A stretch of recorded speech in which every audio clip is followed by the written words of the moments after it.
Good evening, everyone. Good evening. It's such an honor to be back, to be able to discuss roundtable when it comes to real estate roundtable. I'm excited to always be here, to be home, and my panelists along with me is Jackson, Robert, and Imelba Martinez. You are not a stranger to this platform, Imelba, and so this evening we're going to do something a little different. Usually Jerome is here and he reads our bios, but instead we're going to introduce ourselves to you. There is a chat. Please feel free to put some questions on the chat. In the event that you're watching replay, just hit hashtag replay and we will be more than happy to answer any questions after or during, whichever permits. Okay, so Melba, would you like to go first? Introduce yourself. Sure. Thank you so much, Dr. Jackie and Jackson, for being here this evening. As you know, we've been here before, and hopefully we could do this more often in regards to the real estate roundtable and kind of just throw out some topics out there for people who are either looking to purchase or who are already homeowners and may need some advice or information, resources to continue in their journey in real estate. So for me, Melba Martinez, I'm a licensed associate real estate broker here in New York State. I am part of the Peace of Mind Realty. We're a boutique boutique company located out in Brooklyn. I've also am a small property landlord. I've been a landlord now for 21 years. And I'm really enjoying it and my goal is to help other people to be able to achieve the dream of real estate, if it's through a purchase or is it through a sale, whatever the course that they're going through, the journey that they're going through, to be able to advise them and work with them through that process. So thank you, Dr. Jackie. On to you. It's like when newscasts. So I'm no stranger to this platform. Actually, every time I come back, I feel like I'm home. As some of you may know, I teach individuals how to manage their finances, and so that they can get ready for such purchases as this, and also to be able to be ready to purchase a home. And some of the questions that are going to be asked today is something that I can also support with preparing someone who may think that they can't purchase a home because of their credit score or whatever the case may be. I purchased two homes, and for those of you that have heard my story before, one of them was, yes, I'm purchasing a home, but no, I don't want a tenant. And of course, that would have been, in my opinion and my father's opinion, the worst investment I could have done, right? And so I have property managers taking care of my property in Florida because I'm an absent landlord. And so it supports me to have a peace of mind to know that someone is taking care of my property. And so that now is to you, Jackson. Tell us about yourself. Yes, what do you do? Hi, everyone. My name is Jackson Robert. I'm a loan officer with Loan Depot. I've been doing mortgages for over 20 years. And one of the things I like to do is to help first-time home buyers. A lot of people don't know that there's opportunities to purchase. There's low down payment programs, first-time home buyer programs, some grant programs. But a lot of times people just don't understand, but they don't have the knowledge, to know that they can purchase. And it's just, having the information and then taking the steps necessary to plan for it. And if you can plan and take the steps necessary, then you can be a homeowner. I tell people all the time, if you're paying rent, then you can own, right? And it's just, you may not be ready today. You may not be ready next week or next month or 3 months from now, but maybe, a year or two, because each month you're paying rent anyway, right? So if you plan and you work hard at it, you can, become a homeowner. And instead of paying a landlord, you can, purchase a property, build your own equity, and then leverage that, for your family, and hopefully, build equity and create generational wealth. Thank you so much. I wanted to share, I've known Jackson now, I think over maybe 10 years. Yeah. Jackson is one of the loan officers I used to call to facilitate first-time homebuyer classes. There's a course out there for first-time homebuyers. It's through neighbor works, and it's usually facilitated through a HUD housing counseling agency. And a loan officer would come. It's an 8-hour course, and they would speak to the mortgage process. And so Jackson was always one of my loan officers who would come out, and then in that certificate, you could use that towards down payment assistance or closing costs. So thanks, Jackson, for joining us this evening. Glad Appreciate to be it. here. And it's a pleasure to meet you. So I'm going to ask you the first question. I'm sure our listeners are like sitting at the edge to hear, right? And that is for you to provide us with some basic steps of the mortgage pre-approval process. And so I'm thinking one of the best ways this will work, right, is let's walk a client through. What does this look like, right? How does a realtor, a real estate agent will support a client to get to you, right? And then how can I support a client to get to the realtor, right? So this is a great way in which we can walk a client Get through. out of my head, Dr. Jackie Ellen. This is like a great trifecta. Great minds think alike. I'll say you. I would always, before we even get to Jackson, I would say go to you first, because if you ain't got your finances in order,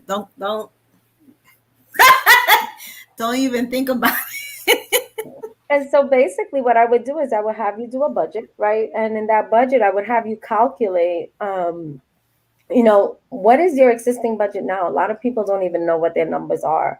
And they think that they can't purchase a home because they're living by the rent that they pay, right? And so oftentimes what happens is that you have convinced yourself already that it's not possible, right? You might have already convinced yourself it's not possible because of the way the economy is right now, or because you have some beliefs or emotions that are tying you down, that do not allow you to be free.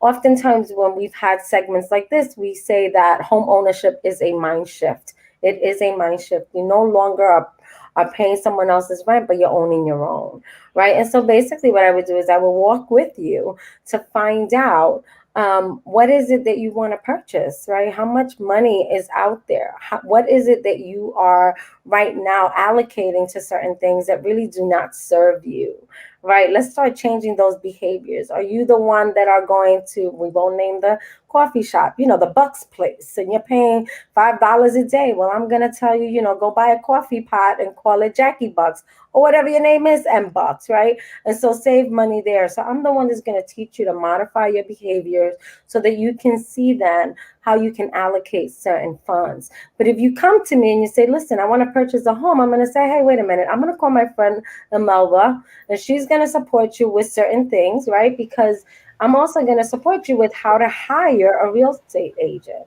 You don't have to just go to the first person and take the first thing they give you, right? So Imelva then will then get a referral from me, and she will then work with you.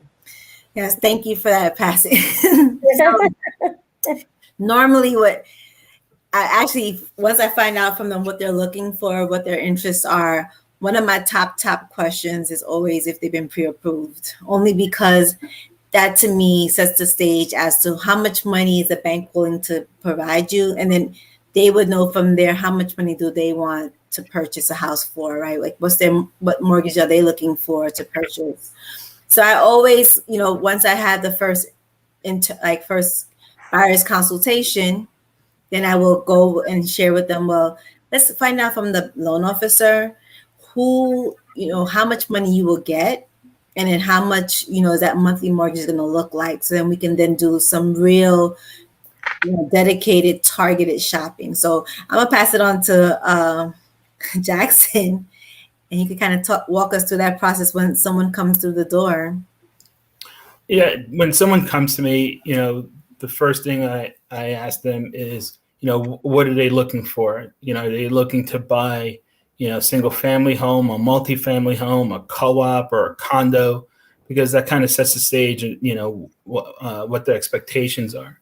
Once we understand, okay, what they're looking for, and it's just basic questions, right? It's like, how much do you make? What's your yearly salary? What is it on a monthly basis? What debts do you have? And I don't mean like Con Ed or cable bills or anything like that. I mean, do you have any credit cards? Do you have any student loans? Do you have any personal loans? Things of that nature, things that you have to pay on a monthly basis. Credit cards, right? You get a statement saying this is the monthly minimum payment. And what really comes down to is it comes down to get pre-approved, the bank's going to look at three things. They're going to look at your credit. And what's credit? Credit just tells you about your past history. So if you've ever had a car loan, a car lease, personal loan, credit cards, anything of that nature, department store cards. What is it? It's a contract, right? They give you a card, or you have a car lease, and you agree to a monthly payment, right? Have you made your monthly payment on time? So that's your credit history. What's the monthly minimum payment? So when you look at that, it tells you what your credit history is. So it's always looking in the past, right? And from your credit report, once you understand, okay, what are my monthly debts, obligations that I have to pay on the monthly basis, then we look at your income. What's your yearly income? Do you get paid weekly? Do you get paid biweekly, semi-monthly? We figure what that is. And the next step is to figure out, okay, what's your debt to income ratio? What debt do you have, right, compared to your income? Right? So once we figure that out, then we know, okay, what your payment level should be. Typically, you want to be, anywhere from 31 to 43% debt to income ratio, right? And what does that mean? That means your monthly mortgage payment plus any debt that you have shouldn't be more than 31 to 43% of your monthly income, right? Because if it's that amount, if it's within those guidelines, then you can afford that monthly payment. But that monthly payment is broken into a couple of different things, right? Principal, interest, taxes, insurance. If you're putting less than 20%, you're going to have mortgage insurance. And we can kind of look at different products to say, okay, what are the first-time home buyer programs that allows you to put a lower down payment? What are some of the first-time home buyer programs that have lower mortgage insurance? So we can look at those types of programs. Once we figure that out, then we need to know, okay, what's the last thing that the bank's going to look at? Assets. Do you have the money for the down payment? Do you have the money for the closing costs? So that's where, if there's some grant programs that are available that we can use for down payment and closing assistance. So those are the three things that the bank's going to look at: your credit history, your income, and your assets. So that's what I typically will go through a consultation with the client and let them know. And I run the numbers. So they say, okay, this is what it is based on your monthly income and the debt. This is what you qualify for. And sometimes, people qualify for more, but they're not comfortable in that monthly payment, right? Because you want to make sure that, hey, when you do buy a home, that, for the next, 10 years, you're not eating out of, you're not having canned soup and everything like that, right? Right. And you can if it's, if that's what you choose to do. But the main thing is understanding what your budget's going to be, right? Because you have to have a budget. You have to know, okay, what your parameters are. And once you understand your parameters, then it's easy. I mean, we do this every single day, right? If you have a credit card, you know what your limit is, you know what you can purchase, right? When we, go to get a car or lease or something like that, we know what our monthly payments are. We know what our credit card payments are. So all the misinformation that's out there, it's just that. It's just misinformation. And the goal is so that we understand and make it as simple as possible. It's not difficult at all. These are all simple things. We may not be all in the same place, but once we have the information, we can then take the steps to get where we want to be. And, for some people, you may not be able to get that dream home that you want, but you can get a starter home and then build up, right? Because I encourage that a lot, the starter homes. Right. Because or even a co-op or condo. I did want to ask you, as you were speaking just now, when you're doing these calculations, and this is just a different kind of question, just what are you looking at? Is this a pre-qualification where someone is just kind of like just sharing information and then you're just putting in numbers, or are you requesting documentation and things that people need to have in play when they're coming to meet with you for the first time?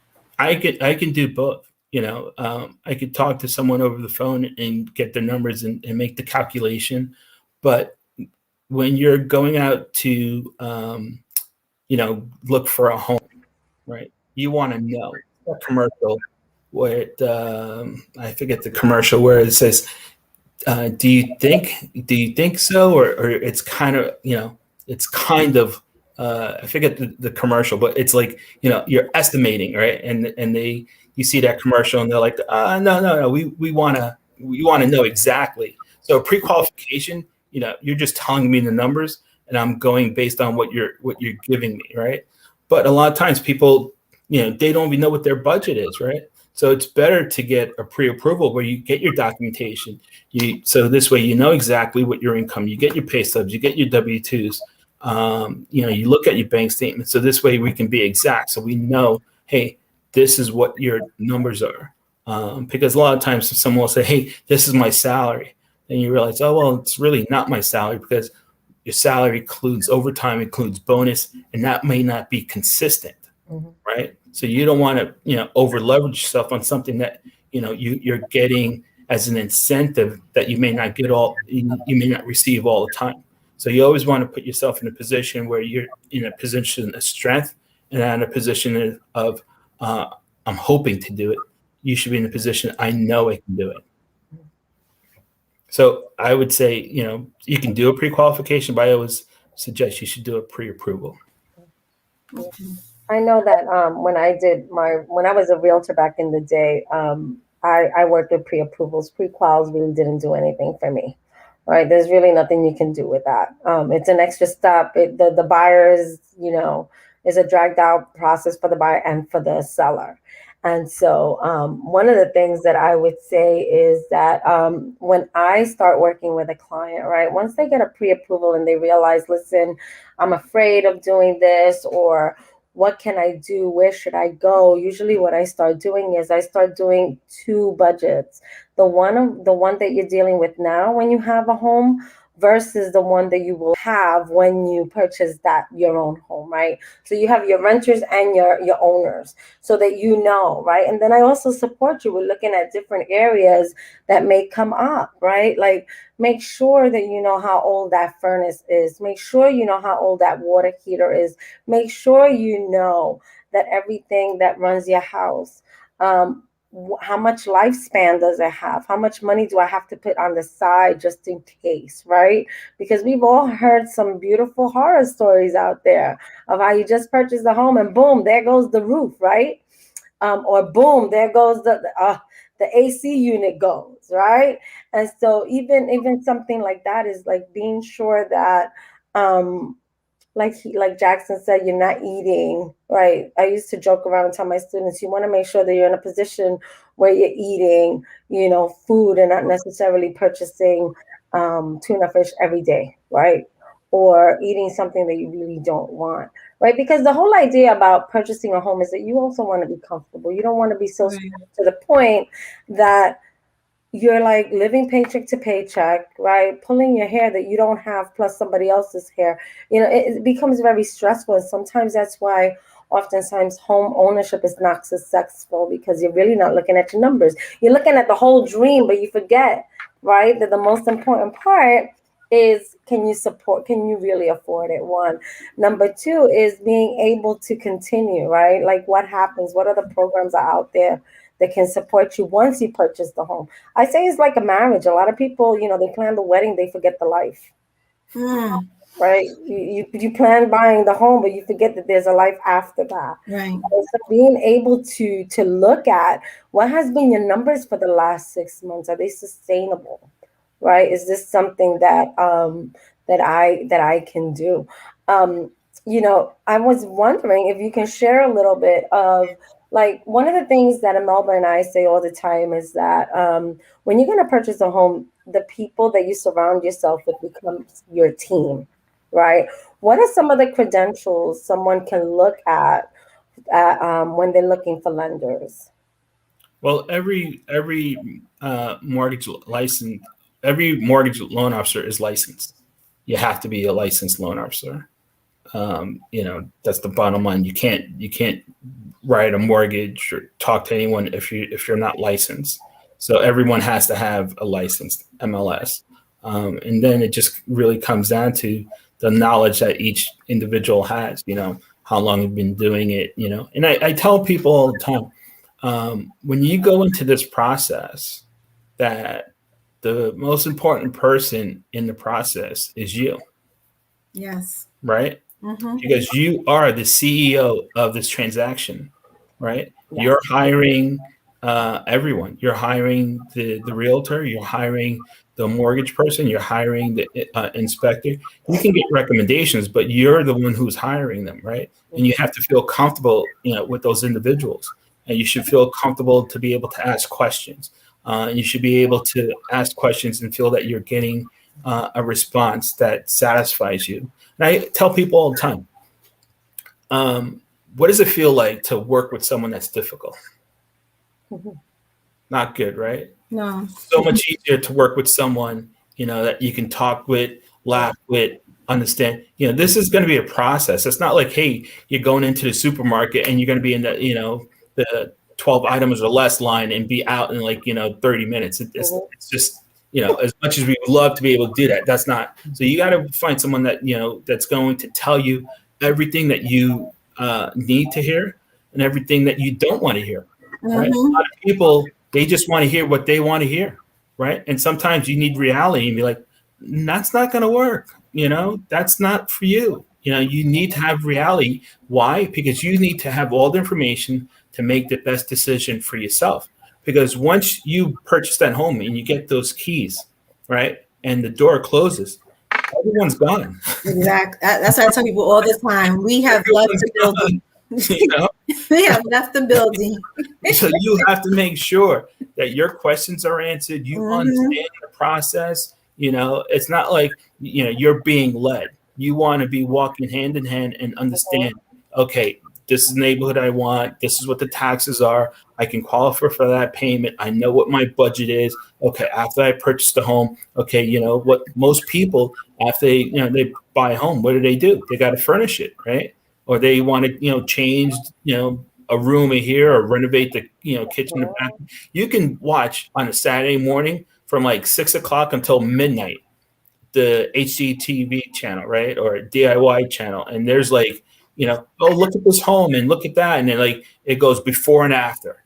And everyone's just, oh my God, look how quickly that was done. It was done in 30 minutes. No, it doesn't work that quickly. There's a lot of things going behind the scenes. Now, those opportunities out there, but you need to understand what those opportunities are, right? So understand the process. You can take advantage of those opportunities. But if you don't know the process, you might as well just close your eyes and just walk around, right? Because then that's where you're being led. You don't know. You're just being led, right? So you have to participate in this. And that participation means asking questions, providing the documentation, and being, involved in the process.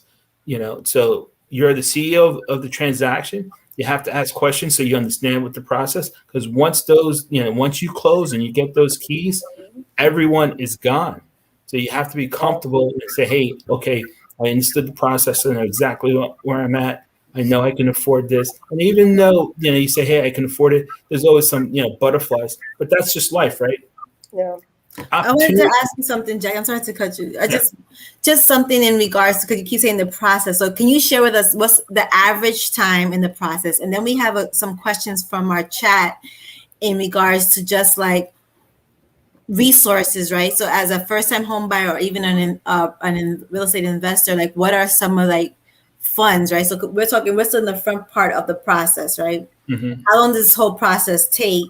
And then what resources are there for me? You have mentioned, or some grants and things like that may be available. Does Loan Depot have programs for first-time home buyers that they have incentives on, or even for investors?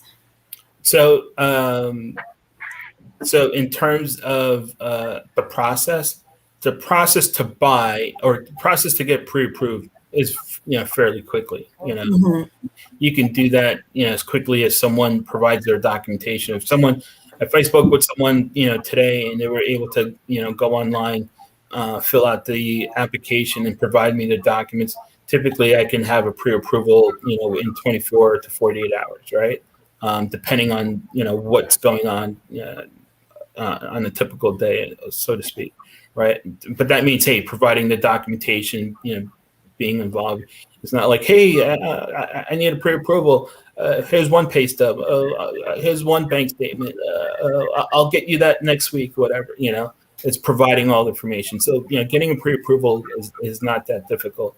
I would say typically 24 to 72 hours, right, is the typical turnaround time, depending on workload. Now, in terms of purchasing, once you find a property, you've already done the hard lifting, right? Because you gotten pre-approved. You provided all the documentation. You know exactly what you qualify for. You're purchasing something within your parameters. So once you find a property that you like, you make an offer, right? It's accepted. You do the inspection, then you sign the contract. So once you have the contract, right, the next thing is to order the appraisal. The attorney orders the title. You order the homeowner's insurance, and you provide any updated documentation needs. So that process, once you find a property, you should be, looking to close, typically I would say 45 to 60 days, right? That's the typical process. And can it be done sooner? Absolutely. But I don't typically like to say, hey, you could do that, because that's more of the exception than rather the rule. So 45 to 60 days is a typical process. Now, in terms of grants, there's grants for first-time home buyers, which is, available through different programs that are available. But there are income restrictions on those, and, you can't own any of the property typically for first-time home buyers. In terms for investors, there's not going to be necessarily a down payment assistance for investors, right? The goal is to promote home ownership, for someone who's looking to purchase not a home, not for someone who's looking to purchase a property as an investment vehicle for themselves. But there are some good programs that's available. Sony May, which has a down payment assistance. There's a revitalization program that allows you to purchase an REO property. It'll give you down payment assistance along with some renovation funds to go with that. So there are opportunities out there, and it's good to have someone to talk to let you know what those opportunities are. It's not for everyone, because there are income restrictions on those, right, and household limits, on those. So if it's available to you, then definitely you can take advantage. But if it's not, then we typically look at different types of programs, whether it's the Home Possible, the Home Ready programs, or the Home Run program that's through conventional. And sometimes renovation loans might be a good option also. A lot of people don't know what renovation loans are, but I tell people renovation loan is the best kept secret in the real estate industry. And people will say, well, what is a renovation loan? So when you take a look at those shows on the HGTV channel or DIY channel, and you see the before and after picture, well, that's a renovation loan, right? So the bank will provide you funds to purchase the property and also to renovate it. And the catch is you always have to make sure that the acquisition cost, which is the purchase price plus the renovation, equals what the property is going to appraise for. So I tell people, just look for a property in the neighborhood you want and get the ugly duckling of the block, because you can change that, that blue kitchen, that, pink bathroom, the rundown floors, whatever. That's just materials. And you can go to any, home improvement store, and you can sit down with an associate. How much is the cost for cabinets? How much is the cost for flooring? How much is it? It's just shopping, right? And you just say, hey, you just go, which is, what do you like? What's my budget? And then say, okay, well, this is what I want. And they'll tell you, hey, based on, this size of the kitchen, if it's a galley kitchen or open concept kitchen, all you got to do is provide a diagram, and you can basically walk in there. You can even do it online, cabinets on the go, all these different things. They make it so easy now. The information's available. It's out there. You can get them on an app and all these things.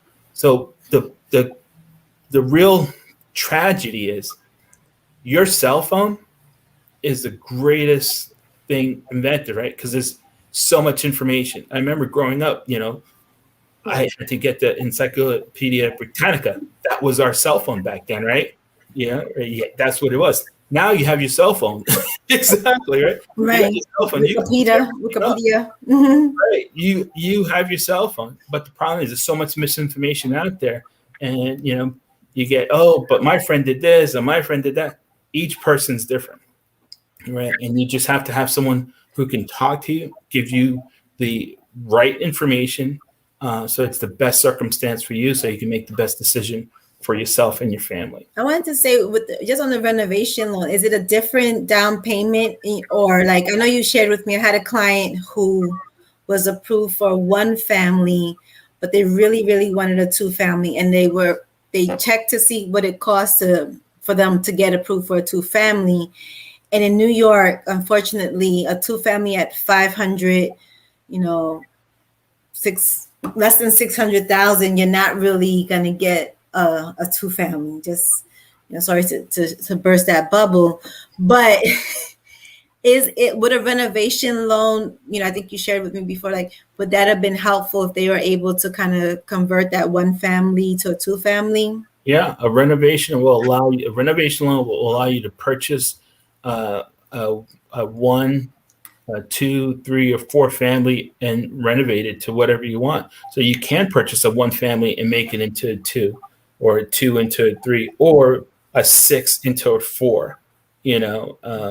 So that's the beauty of the renovation loan. It's not what the property looks like; it's what it's going to be. So there are opportunities for individuals to purchase that and be able to create rental income.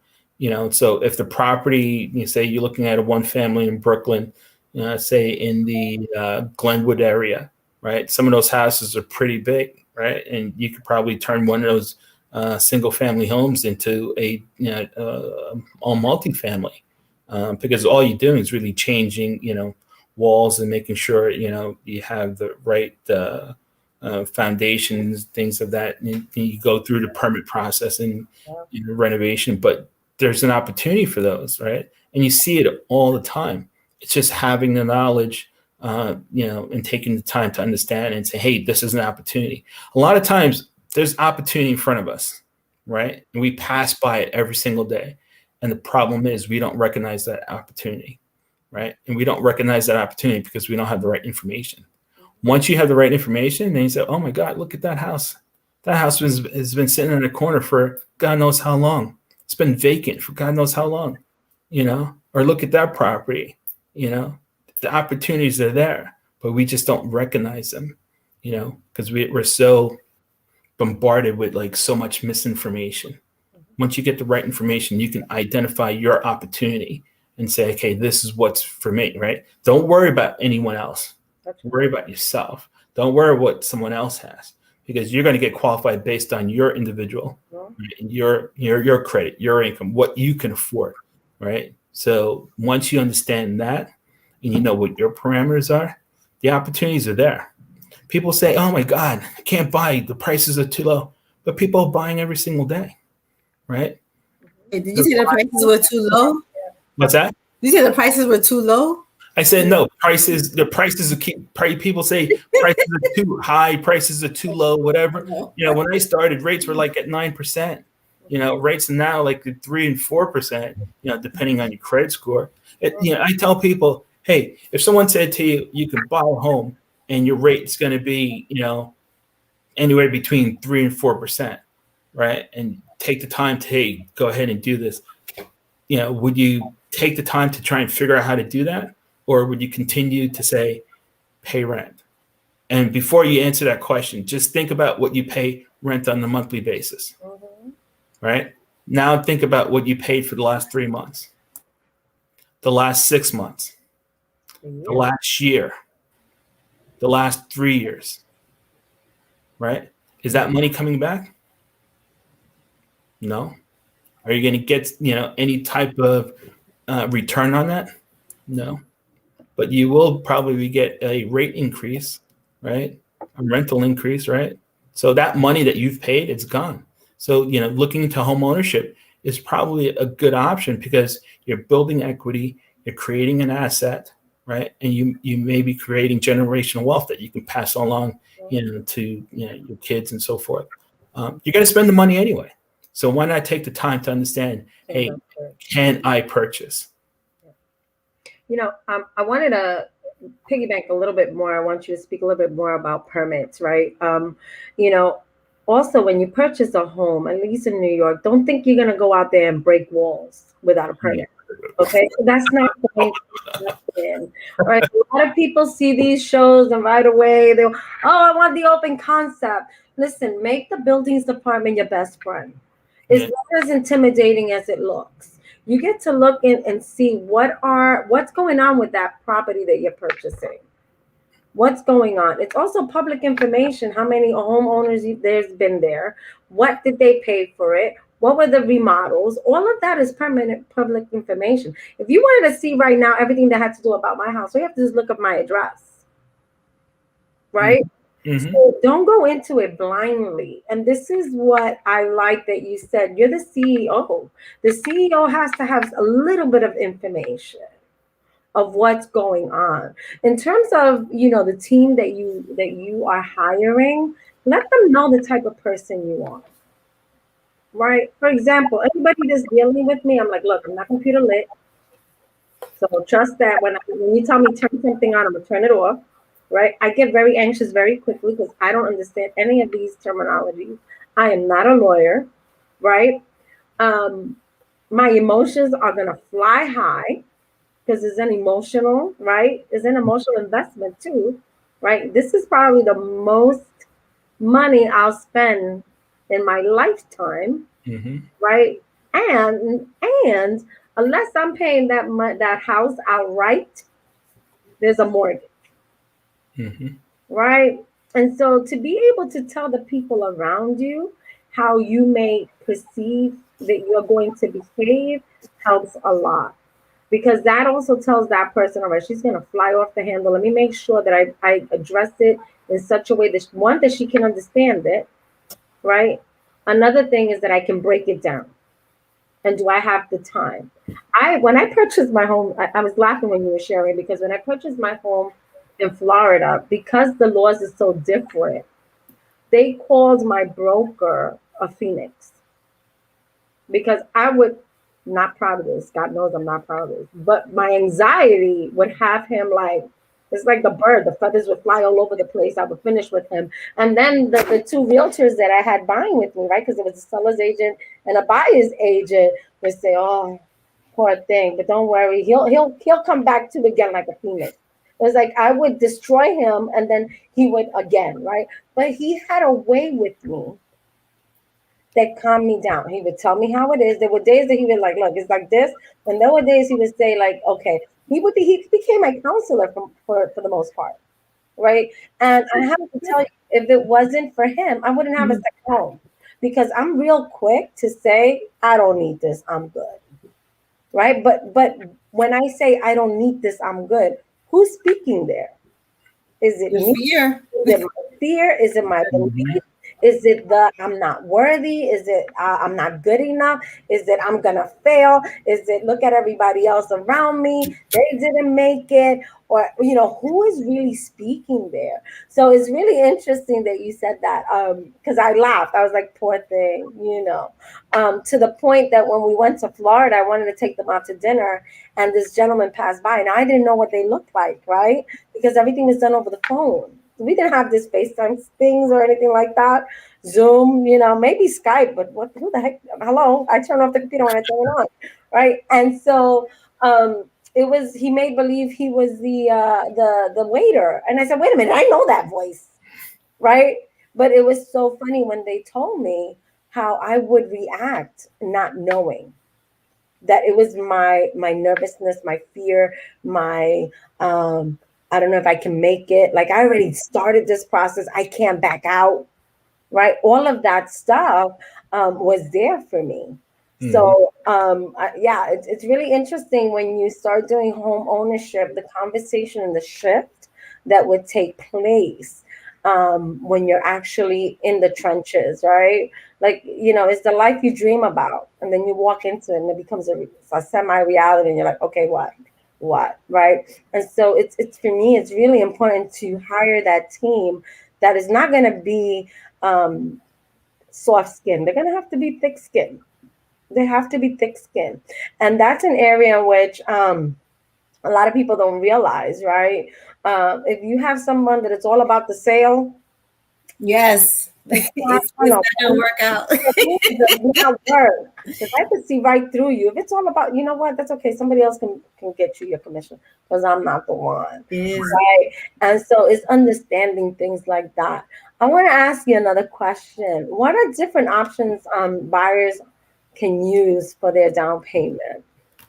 So typically, your down payment is going to come from your checking or savings money that you've saved.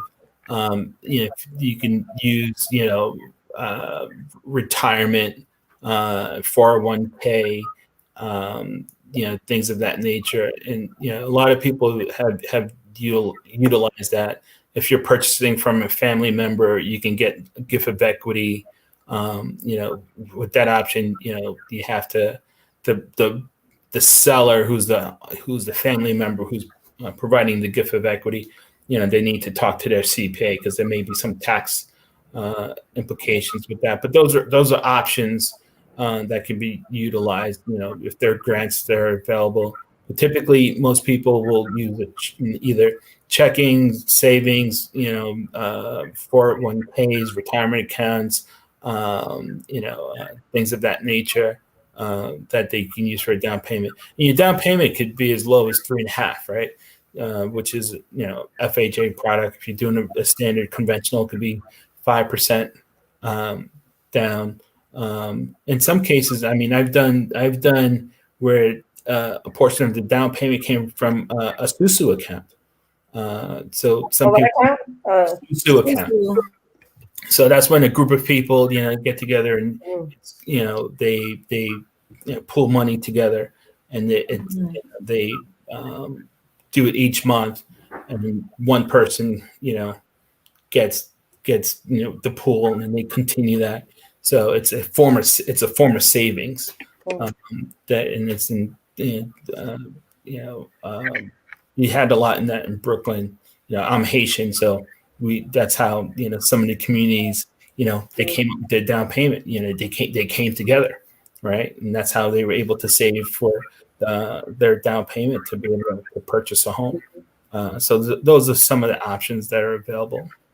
Is that a gift form? When you doing the susu, would you use it as a gift, or is No, it it's not a gift, because basically it's whatever the monthly you're providing, it's considered a debt, but you're getting that asset when it comes to your turn. So if you had 10 people providing $200 a month, that's $2,000. That's $2,000 that you can source, because we can reach out, to the treasurer of the group and show that this is what they've been doing for a while, and it's approved. It's Fannie Mae approved, so it's a form of down payment assistance nothing? that can be used, because it's in some cultures that's how they save.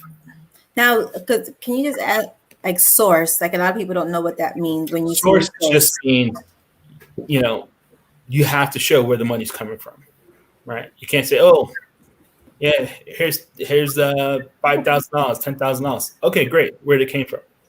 Uh, Mhm. What about like Uber drivers? Like they're getting that money, or people who getting Excel money coming into their account on a regular basis. well, they're a business, right? Right. Okay. So any cash business, you're a business, right? So your CPA should be telling you that you're a cash business. You're probably depositing X amount into your bank account, whether it's daily, weekly. There's some recurring deposits that's being made. You know, it shouldn't be. It shouldn't be mattress money where you take the money and you just bring it home, right? That doesn't work. You have to be able to show where the money is coming from, because remember, you're purchasing something that's probably the largest, thing that you're going to spend your money on, right? They want you to be in a position to own it, not rent it. What does that mean? Oh, you buy it and then 2 years later you're out of the home because you can't afford it, right? No one wants you to rent it. You own it. So you want to keep it, right? So when they say source it, they want to know that that money is yours, that you're not borrowing that money. Now that's an additional burden that you have to worry about on top of the home, right? You don't want borrowing the down payment because now that's additional debt that you have to pay. So you want to be, you want to be able to know, hey, you have the money, came from your own funds, you're qualified, you can make the monthly payment, so that this way you own the property and not rent it, right? And that's, some people, that's what happens when they get it over their heads. They're like hoping that they can make the payment. They're hoping that things will work out. Mhm. There's no need to hope, right? Because we already have the information. We already know, what the credit, what the income, what your debt to income ratio is going to be, what your budget is. It's like going to the supermarket, right? How many people have gone to the supermarket before, right? I'm sure everyone's gone to the supermarket. You get the cart and you're going up and down the aisle, right? And you got a full cart and you get up to the register and they're, checking everything out. And then you pull out your wallet and they say, hey, the bill's like, $175, right? And you pull out your wallet like, oh, I only have $75. Wait, what do you mean you only have $25? You were buying, what's in your pockets. Why did you buy all that stuff, right? Yeah. So, you should know your destination. So understanding, where you're at in the process. So that destination, you'll always make the destination. You're not going to be in a position where, oh, I'm hoping I can make this payment. You're in position to get to that because you're only going to be qualified what you can qualify for. Whoever's on the mortgage with you. Well, that's why it's important for when someone comes to the realtor to be clear on what amount they're being approved for. But not only that, it's similar to what Dr. Jackie said about knowing a magic number, knowing, okay, I got approved for this amount, but I only feel comfortable with this mortgage payment, which will then allow me to purchase a home at a different amount than what I was approved for, right? Because once you know that, then it gives the realtor the opportunity to really kind of target how much they can really afford, how much house they can afford, but also you may not necessarily be able to move into a neighborhood or a different space, different, or purchase a home the way you want it at first because of the amount of money that you want to spend a month or the amount of money that you were approved for. So that's definitely helpful.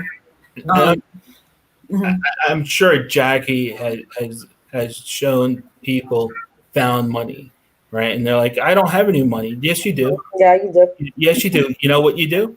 Every bank will give you a year-end statement, right? And you can look at your year-end statement, see where you spent your money. Yes. Right? And you're like, wait a minute, I spent it on that. I spent it on this. Like, where did that money go? Mm-hmm. The other thing is, if you have a car, no matter what car you have, I'm sure you can, get a car for less, right? Because, driving a car that's anywhere from, $300 to $600 or whatever, I'm sure you can get a car for probably half that.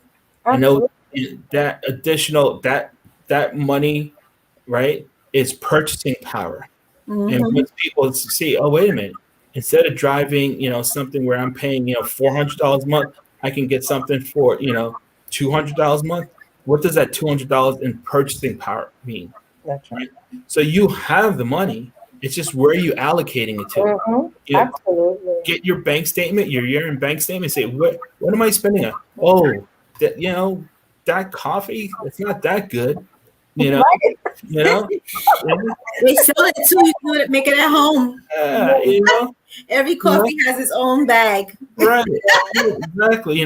That dinner, that was great dinner, but man, I'm spending a lot. I could be, saving what I spent, So there's money that you spend. Everyone does it, right? There's money that you have and you just spend. You don't realize it until you look at it. Some people get the year-end statement, don't even open it up. Because they know once they open up, they're gonna realize, oh, I spent that much. Let's just put that in the shredder. Right. Like they don't want to see it. They Yeah. don't want to see it. But that money's there, and that comes back to relieving the anxiety, Yes. right? And you relieve anxiety when you know where What you're you going, had, right? right? When you Mm-hmm. don't know where you're going and you're trying to get somewhere, Mhm. you're like, kind of like walking around, looking around, like, am I going to get there in time? What's going on? But if you've been there, 1,000 times and you understand, you just get there. You just understand it, right? Like, And does that's a anyone way, that's a way of taking back your power when it comes to your Right. finances. You give your power away whenever you don't look at a statement. You give your power away whenever. Got it. Listen, one of the things I tell my clients is don't put miscellaneous on your budget. First of all, that's a business accounting term. Miscellaneous is not a personal budget term. If you have miscellaneous and you don't know, because trust and believe that that is going to bleed. Because miscellaneous just says, I don't know what I'm spending my money on, and I don't know where it goes. Right? I just wanted to ask you a little bit more about gifts. Do you know? I don't know how much. I think in New York, I don't know if it's up to $20,000 where you can be gifted the funds, and Yeah, anything else after that. yeah. With all of the changes in, I always tell people, you have to talk to your CPA or your accountant, because the one thing I do mortgages extremely well, and I can talk mortgages till I'm blue in the face. Once I get outside my lane, I say, you got to talk to the realtor. You got to talk to the attorney. You got to talk to the Mhm. CPA, because that's what they specialize in, right? And that's where sometimes misinformation gets, like, oh, I could say, yeah, I think that is, but it's not my specialty. And things are constantly changing, right? So if it's not your specialty and you just have generalized knowledge, you may not be giving the best information, right? So I typically, when it's outside my lane, I refer to the expert, you know, the realtor, the Mhm. financial planner, the Yeah. CPA. These are people that you need to have in your life. Right. It doesn't matter if you're making 50,000, or 200,000, right? Guess what? If you make 50,000 or 200,000, do you have to file a tax return? Yeah. Mhm. Okay, right? You can do yourself your own taxes, or you can have a CPA do it. If Right. you do your own self, you may not get all the deductions that you may have, Exactly. right? So you Yeah. should have an expert to help you. You have to be the CEO of you. Right. Everyone has to realize that they are the greatest of all time for themselves, Mhm. right? And you are the CEO of you, right? Mm. You have to, delegate when necessary. So Yeah. when you have questions you're not sure of, you go to the experts. You need a realtor, talk to a realtor. You need a financial planner, you talk to a financial planner, because we have generalized knowledge but not specialized knowledge, Exactly. right? Yeah. So you are the CEO of you, and you delegate as necessary, Great point. right? And when things are good. People don't realize, but everyone has their own radar. You Mhm. can tell when someone is not being genuine with you. Mhm. It's called that gut feeling, That's right. right? And I also wanted to share, listen, just because someone is sending you to another professional doesn't mean that they're knowledgeable, that they're Mm. knowledgeable, right? Listen, you're not going to find all the information in one place. Actually, that's a strength. That means, listen, I'm not going to guide you the wrong way. And one of the things I have to say about these roundtable discussions is that they're so rich. We always tend to go overtime, and we're almost there. And but before we go, we really want to tap into, like, what would be your final words of advice to a first time home buyer, um, as from Loan Depot? What would you say? And we'll all go around and share, but I would like to give you the opportunity to really share what your advice would be. Um, I would say that everyone should have so everyone should go to a doctor, right? Everyone should go to a doctor at least once a year. Everyone goes to a dentist at least once a year, right? Everyone should go to their professional. Hopefully, no, sorry. Everyone should go to a professional at least once a year, right? So you should have your annual mortgage checkup, right? So you should have that conversation with a mortgage professional. Whether you're afraid or not, you need to have the conversation. If you don't have the knowledge, how can you make the best decision for yourself? There's no need to be afraid. Just because you don't know something doesn't mean you can't do it. You just don't have the information, right? Now you may say, "Oh, I got the information, I still can't do it." But that's for today. What about tomorrow, right? Not everyone, wakes up and they're the greatest at what they do, right? It takes 10,000 hours to become an expert at anything, right? That's the quote unquote, numeric ratio that they use, right? But you need to be able to ask questions. And when you ask questions, guess what? All we're doing is what? Having a conversation. That's it. Everyone can have a conversation. Everyone can talk. So if everyone can talk and if everyone can have a conversation, you can take that one step, right? And one step leads to the next step, then the next step, and the next step, right? And next thing you know, you're like, "Oh, wait a minute. I was standing down on 29th Street, and now I'm at 146th Street. I didn't have to take the bus. I would like to take the bus. I didn't take a cab. I would have liked to take a cab, but I had to walk. But I got to my destination, right? So let's have the conversation and let's take that first step. One of the things, I don't know if I could do this. Can I give them my app? Is that okay? Sure. So you can text. Just make sure I get this correct. So everyone, if you want, you could text Jax, JACKS, to 36260, and that's my free mobile app. Right? You'll get information on there. If you want to get pre-qualified, pre-approved, mortgage information. If you want to have a consultation, you can, just text that. You'll get a link. You can download it to your phone. Call me when you're ready, and we can take that first step together. Got it. Thank you so much. Thank you. Very informative. And Melba, what are your last? Well, one, I definitely appreciate the CEO, because I think a lot of times buyers don't realize that they're the glue that holds everyone together. And so what happens sometimes is they feel like, "Oh, I have to close on this property because of all these different things, all this fear and anxiety." But if they leave the table and don't close, everything is done. Right. And I think it's very important that people understand their power, so that way they are not working out of fear. But I agree with everything that was said in regards to also hiring. When you need to interview people, Dr. Jackie might have referred someone to me, but that doesn't mean that person and I are going to do well together, right? I will do the best that I can to be the best resource for somebody, but sometimes it just doesn't work out, right? But you have to interview people, because just like, that's why I asked Jackson, how long is this process? The mortgage process is 45 days to 60 days. If on a kind note, sometimes it could go longer than that. But before you even go to meet Jackson and going through that loan process, you have to meet with Dr. Jackie and do their budget. So that's some time there.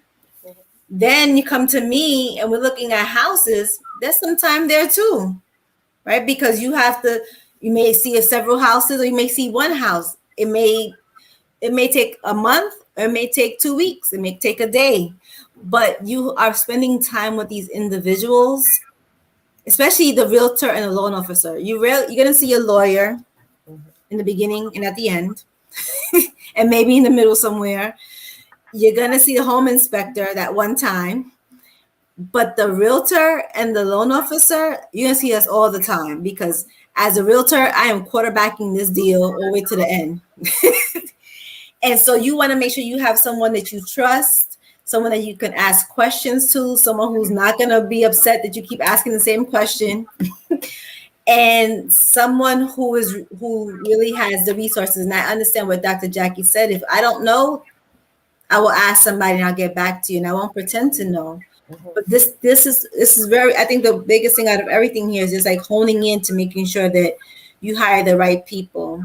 And I did want to just echo again, like gift of equity as another resource for someone as a down payment. Really look into that, because a lot of the times we don't think about our family as a resource in our purchase. We kind of just go onto another property. But sometimes there's a senior or someone in your house, in your family, who may not be able to keep their home.